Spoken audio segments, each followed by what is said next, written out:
Welcome to Tiwari academy. तो आज हम प्रश्नावली 5.5 का प्रश्न संख्या 9 हल करेंगे।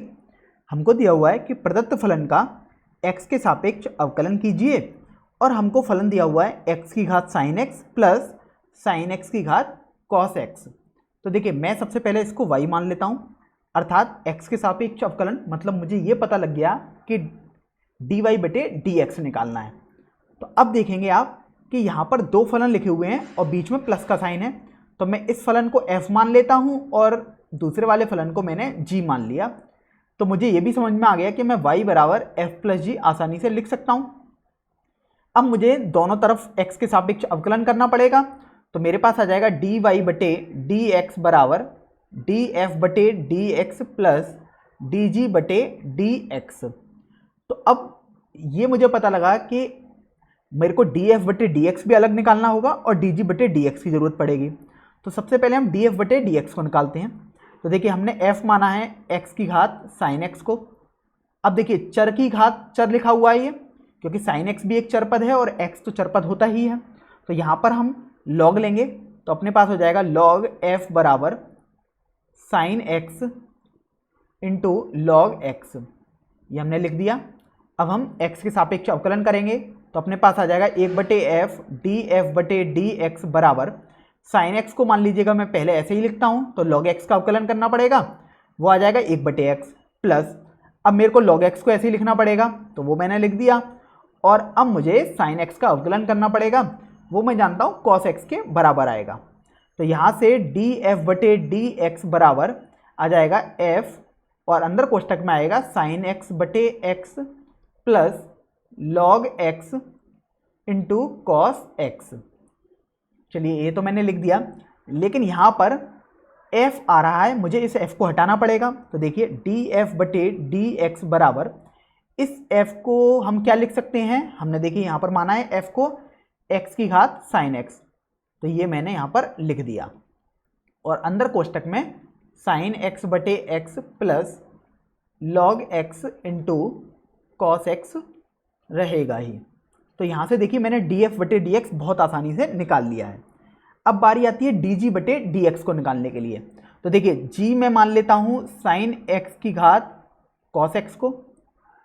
तो अब मेरे को यदि dg बटे dx निकालना है, तो उससे पहले तो मैं एक बार फंक्शन को थोड़ा देखता हूँ ढंग से कि देखिए ये भी अपने पास चर लिखा हुआ है sin x और cos x भी एक चर है।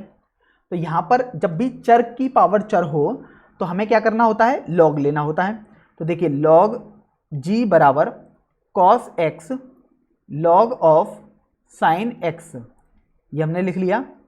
अब देखिए अब मैं x के सापेक्ष अवकलन करता हूँ, तो मेरे पास आ जाएगा 1 बटे g dg बटे dx बराबर, देखिए cos x को यदि मैं ऐसे ही रहने देता हूँ तो log sin x का करना पड़ेगा, मतलब 1 बटे sin x, और अब मैं sin x का अलग से अवकलन करूँगा, तो ये आ गया। अब देखिए प्लस, अब मैं log sin x को ऐसे ही लिख देता हूं, तो अब मुझे cos x का करना पड़ेगा, तो वो माइनस sin x होता है, तो ये मैंने कर दिया। तो यहां से मेरे पास dg बटे dx आ जाएगा g, और कोष्टक में देखिए क्या आएगा, cos x बटे sin x दिखाई दे रहा है मुझे यहाँ पर, तो ये मेरे पास cot x होता है, तो cot x, और देखिए d बटे dx ऑफ sin x मैं जानता हूँ, ये तो मेरे पास स्टैंडर्ड फॉर्मूला है, मतलब cos x हो गया, और यहाँ से ये आ जाएगा minus sin x log of sin x। अब बस मेरा काम अंत में रह गया है कि मुझे इस g को कैसे भी हटाना है। तो देखिए हमने g को माना था sin x की पावर cos x, तो वो मैं यहाँ पर लिख दूंगा, तो आ जाएगा dg बटे dx बराबर sin x की पावर cos x, और कोष्टक में आ जाएगा cot x into cos x minus sine x into log of sine x। तो अभी मैंने dg बटे dx भी निकाल लिया और df बटे dx भी निकाल लिया है। बस अब मेरे को पता था y बराबर f प्लस जी था, तो dy बटे dx भी मैंने को पता था कि df बटे dx प्लस dg बटे dx होगा। तो अब मैं df बटे dx का मान लगा दूंगा और dg बटे dx का मान लगा दूंगा। चलिए सबसे पहले हम df बटे dx का मान लगाते हैं। तो ये आ जाएगा अपने पास। यहां से देखिए डी एफ बटे डी एक्स का मान हमने देख लिया।